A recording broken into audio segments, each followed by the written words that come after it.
Alors, c'est quoi la notion des données? Alors, le terme de données est très utilisé en statistique et il désigne en même temps l'ensemble des individus observés, l'ensemble des variables considérées, les observations de ces variables sur ces individus.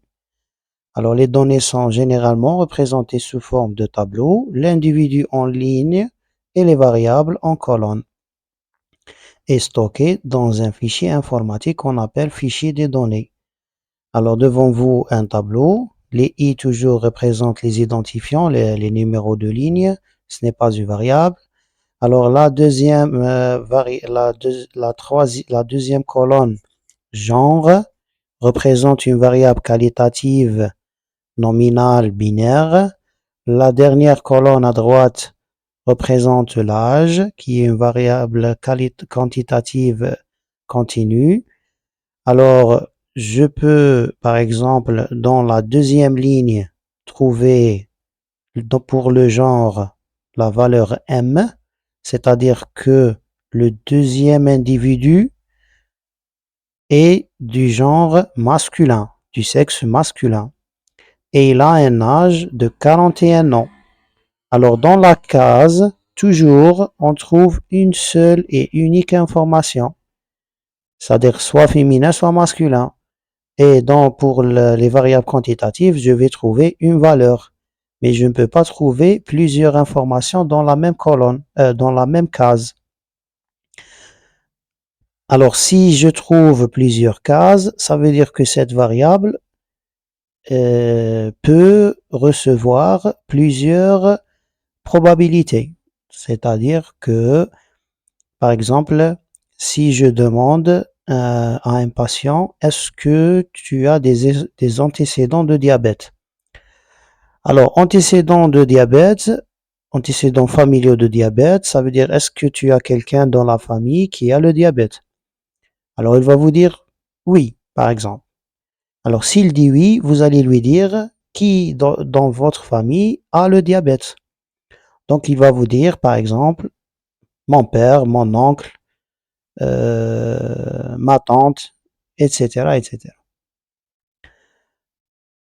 Alors, est-ce qu'on peut mettre les trois informations qui est père, oncle et tante dans la même case? Bien sûr que non. Alors, qu'est-ce qu'on va faire ici? On va créer des colonnes pour le père, pour la tante et pour l'oncle. Et ça deviendra plusieurs variables. C'est-à-dire le père, une variable avec deux probabilités, soit oui, soit non.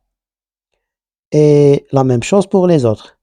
Et on va appeler cette variable qui est antécédents familiaux de diabète. Dans les statistiques, on appelle ça les variables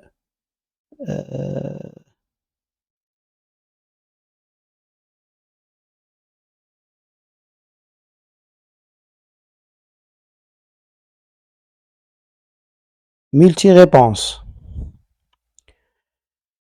Alors, pour les variables multiréponses, on ne fait jamais une représentation dans la même colonne.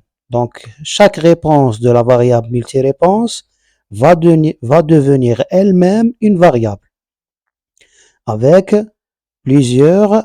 avec deux réponses, soit oui, soit non. Ensuite, nous avons une autre notion qui est les données primaires et les données secondaires, c'est-à-dire la source de l'information. Alors, nous avons deux cas.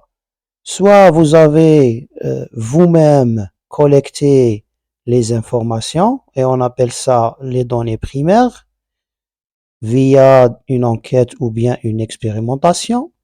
Soit vous allez collecter ces informations à partir des archives, des bases de données publiques, des sites internet. C'est-à-dire, c'est pas vous qui a collecté ces informations. Vous n'avez pas collecté toutes ces informations. Vous n'avez que pris ces données pour les analyser. Alors ça, c'est la deuxième étape.